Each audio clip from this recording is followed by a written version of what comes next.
And now moving on to the best creator in food category, and the award goes to Kabita's Kitchen. एक housewife जो बन गई digital entrepreneur. She has played a vital role in celebrating the rich culinary heritage of India.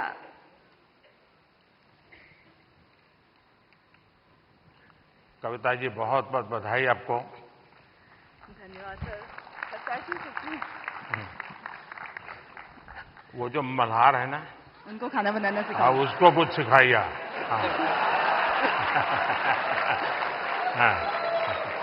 हाँ. Sir, धन्यवाद इस पुरस्कार के लिए. और मैं खाना बनाना सिखाती हूँ लोगों को, और मैं चाहती हूँ कि घर के मतलब जो फैमिली मेंबर है वो घर के हर मेंबर को खाना बनाना सिखाए, क्योंकि कोविड के टाइम पे हमें पता चल गया कि खाना बनाना कितना ज़रूरी है सीखना. तो पढ़ाई के साथ साथ इसको भी हम अपनी लाइफ स्किल में ऐड करें तो ज़्यादा अच्छा होगा. और साथ में मैं चाहती हूँ कि जैसे स्कूल वगैरह में हम बच्चों को बाकी चीज़ें पढ़ाते हैं, तो उसके साथ अगर हम एग्रीकल्चर भी सिखाएं तो बच्चों को ये पता चलेगा कि एक अनाज उगाने में कितना मेहनत होता है. तो शायद उसकी वजह से फूड वेस्टेज कम होगा, और खाना बनाने में कितनी मेहनत होती है तो उसकी वजह से भी वेस्टेज को हम रोक सकते हैं. तो ये मेरी सोच है. मैं चाहती हूँ कि ऐसा अगर हो तो फ्यूचर में अच्छा होगा.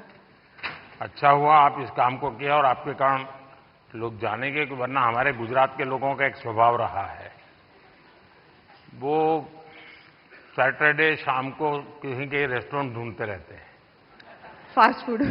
और फिर वहाँ मैक्सिकन कहाँ मिलेगा, पिछले सप्ताह मैक्सिकन लिया, इस बार इटालियन कहाँ मिलेगा.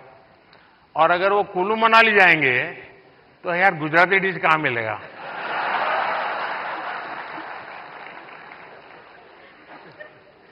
खैर, लेकिन आपने देखा होगा कि हमने 2023 को इंटरनेशनल मिलेट ईयर के रूप में दुनिया में पॉपुलर किया. हमारे यहाँ परंपरागत रूप से मिलेट खाया जाता था, लेकिन आज हमारे डाइनिंग टेबल पर से वो खो चुका था. जी. फिर से आ रहा है. उसके लिए क्या कर सकते हैं? और दूसरा, खाने में बनाने के तरीके, दिखने का तरीका, लेकिन उसके साथ साथ अब न्यूट्रिशनल वैल्यूज की अवेयरनेस, उसमें आप क्या कर रही हैं? मैं कहना चाहूँगी कि जैसे बच्चे, उनको फैंसी फूड पसंद होता है, तो अगर हम उसमें ज्वार, बाजरा, रागी ये सब फ्लोर मिला के, जैसे मैं सुबह दूध की मलाई बचती है तो उसमें बनाना मैश करके डाल देती हूँ, थोड़ा रागी ज्वार फ्लोर, काजू किशमिश क्रश करके, और इसके छोटे छोटे ऐसे पैनकेक बना देती हूँ. तो बच्चों को पता नहीं चलता, उनको लग रहा है कि बहुत मीठा है और अच्छा है. तो बच्चों के स्वाद के हिसाब से हमें खाने में थोड़े चेंजेस करने पड़ेंगे. और ये जो मिलेट है वो हम अपनी लाइफ में आजकल डाइटिशियन, डॉक्टर सब बोलते हैं कि मिलेट्स खाना हमारे लिए अच्छा है, और हम वापस उसी जनरेशन में जा रहे हैं जहां से हम शुरू किए थे. मैं अभी यूएस में, मुझे निमंत्रित किया गया था, तो व्हाइट हाउस में बहुत बड़ा डिनर था, सबके लिए वेजिटेरियन था, और सरप्राइजिंगली 80% डिश मिलेट्स की थी व्हाइट हाउस में. तो मिलेट हम सबको अपने फूड में इंक्लूड करना चाहिए. और नहीं, आपकी बात सही है कि बच्चों को उसमें रुचि बननी चाहिए. मैं याद है, खैर मैं बच्चा नहीं था तब, मैं ताइवान गया था बहुत साल पहले, तब तक मैं मुख्यमंत्री भी नहीं था, और मेरा कोई 10 दिन का वहाँ कार्यक्रम, वहाँ की सरकार ने मुझे बुलाया था. मेरे यहाँ से गया आइटनरी के साथ, no fish, no eggs, no meat, सब no no no no no. तो उनके लिए परेशानी थी, खिलाए क्या उसको.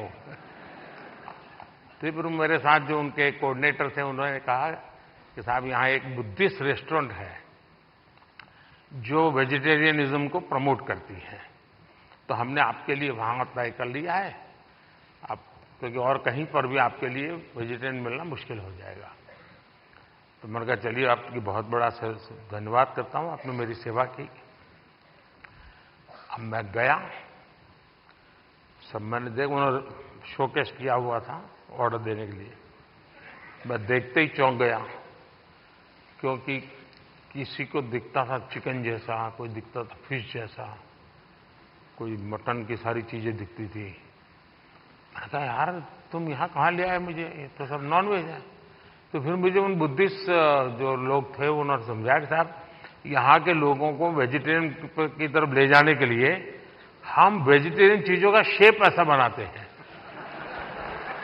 ताकि वो मेंटली पहले प्रिपेयर हो। और आप भी कभी ताइवान जाए तो आज भी वो रेस्टोरेंट है। खैर मैं तो उसको देख कर के राम राम करके वापस आया। यही इस बात का मैं ध्यान रखूंगी अपने नेक्स्ट कुकिंग वीडियो में कि जो दिखने में नहीं, पोषण के लिए जितना ज्यादा बल दे सके मैं समझता हूं ज्यादा अच्छा होगा। जी सर, बिल्कुल। बहुत बहुत शुभकामनाएं। धन्यवाद सर।